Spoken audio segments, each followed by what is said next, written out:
ये सन 2018 की बात है जब मियां नवाज शरीफ पर मुकदमात चल रहे थे और शाहिद खाकान अब्बासी पाकिस्तान के वजीर आजम थे। इमरान खान को वजीर आजम बनाने की तैयारियां अरूज पर थीं और एस्टेब्लिशमेंट इमरान खान की प्रोफाइलिंग के लिए मुल्क भर के बिजनेसमैनों, सहाफियों और सियासतदानों से मुलाकात कर रही थी। इसी दौरान एक अहम शख्सियत ने इंकशाफ किया कि मियां नवाज शरीफ ने 1994 में $5 मिलियन मुल्क से बाहर भिजवाए थे।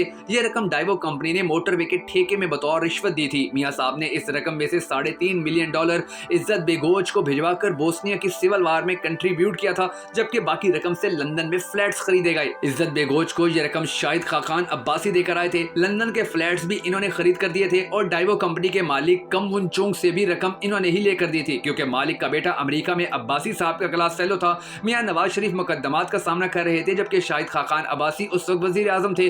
फिर बाद में इमरान खान ने भी एक आध मीटिंग में इसका जिक्र किया। एक बार जावेद चौधरी ने इस बात का जिक्र शाहिद खाकान अब्बासी से किया तो उन्होंने कहका लगाकर जवाब दिया कि इंफॉर्मेशन ठीक है लेकिन बात गलत है। हमने इज्जत बेगोच को वाकई रकम दी थी।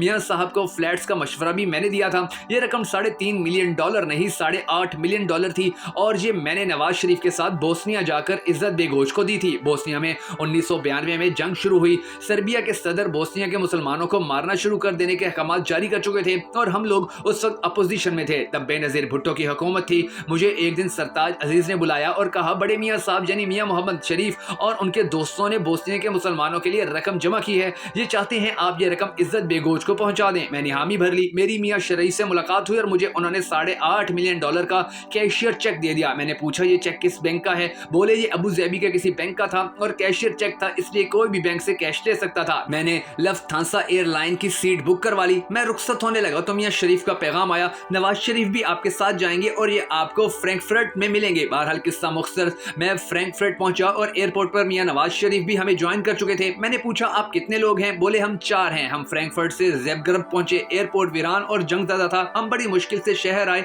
और होटल में 4 कमरे लिए। हमारे अलावा पूरा होटल खाली था। रेस्टोरेंट और काफी शॉप्स बंद थी। हम हलाल खाने तलाश करते हुए इस्लामिक सेंटर पहुंचे। हमें वहां $80 में एक मुर्गी मिली और हम चारों ने बड़ी मुश्किल से अपना पेट भरा। हम खाना खा रहे थे तो हमें मस्जिद के नीचे अचानक म्यूजिक की आवाज आने लगी। इमाम साहब से इन आवाजों के बारे में पूछा तो वो मुस्कुराकर बोले, हमने मस्जिद के नीचे डिस्को बना रखा है। इमाम साहब ने वजाहत की कि हमारे मुसलमान लड़के और लड़कियां ईसाइयों के क्लब्स में जाते थे। हमने इन्हें दुश्मनों से बचाने के लिए मस्जिद के नीचे नाइट क्लब बना दिया। ये अब सारी खरमस्तियां यहीं कर लेते हैं। हम ये सुनकर हंस पड़े। हमने वो रात बड़ी मुश्किल से गुजारी। अगले दिन जैसे जैसे एयरपोर्ट पहुंचे, सराजीव के लिए वहां कोई फ्लाइट नहीं थी। हम बड़ी देर तक वहां बैठे रहे। इस दौरान वहां एक कार्गो जहाज आया। वो रनवे पर उतरा और उसमें से दर्जनों लोग उतरकर लाउंज की तरफ दौड़ पड़े। हमें सिक्योरिटी गार्ड्स ने इशारा किया कि आप लोग दौड़कर इस जहाज में घुस जाओ और हम सारे भागकर उस जहाज के अंदर घुस गए। अमले ने हमसे $200 फी कस लिए और कहा कि ये जहाज जैसे ही नीचे उतरेगा आपके पास सिर्फ 1 मिनट होगा। आपने इस 1 मिनट में जहाज से उतरकर दौड़कर लाउंज तक पहुंचना है।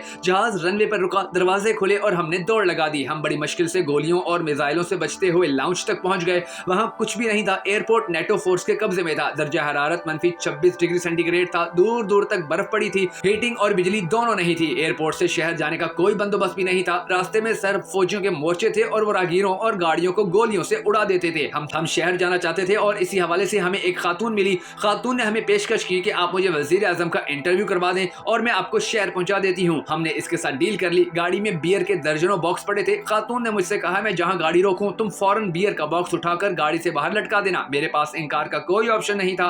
खातून एयरपोर्ट से निकली। रास्ते में सरब फौजियों का कब्जा था। खातून हर चेक पोस्ट पर रुकती थी, मुझे इशारा करती और मैं शीशा नीचे करके बाहर खड़े सरब फौजी को बियर का बॉक्स पकड़ा देता। हम बियर तकसीम करते हुए शहर की मेन सड़क पर आ गए और इस तरह बचते बचाते बिल आखिर हम अपनी मंजिल मकसूद पर पहुंच ही गए। लेकिन हम वहां पहुंचे तो हमें और भी ज्यादा हैरत हुई, क्योंकि हमें हांगते हुए हेडक्वार्टर के अंदर ले जाया गया। इज्जत बेगोच के कमरे में सिर्फ एक बल्ब जल रहा था और वो -26 डिग्री सेंटीग्रेड में 3-4 ओवरकोट पहनकर बैठा था। उसके दफ्तर में टूटी हुई कुर्सियों के अलावा कोई फर्नीचर नहीं था। हमने उसे वो चेक दिया और फौरन वापसी की राह पकड़ी। रास्ते में जगह जगह हमें रोका गया, सख्ती की गई और बिल आखिर हम किसी न किसी तरह पाकिस्तान पहुंचने में कामयाब हो गए। अगर उस वक्त नवाज शरीफ और खाकान अब्बासी वहीं किसी गोले का शिकार हो जाते तो यकीनन आज पाकिस्तान के जो क्राइसिस हमें देखने पड़ रहे हैं वो भी ना होते और नवाज शरीफ और शाहिद खाकान अब्बासी सियासी शहीद भी बन चुके होते।